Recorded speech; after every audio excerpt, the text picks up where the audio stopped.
4,000 pesos para sa food pa lang yan.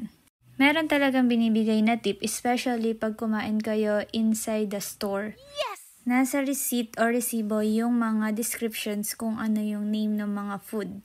Yung nakakaloka lang talaga, minsan hindi ko talaga matandaan kung ano yung pangalan mismo ng specific food.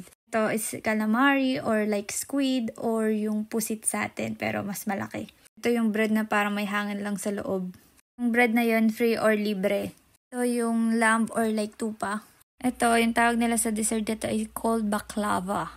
Mix ng cocoa, milk powder, and then pistachio.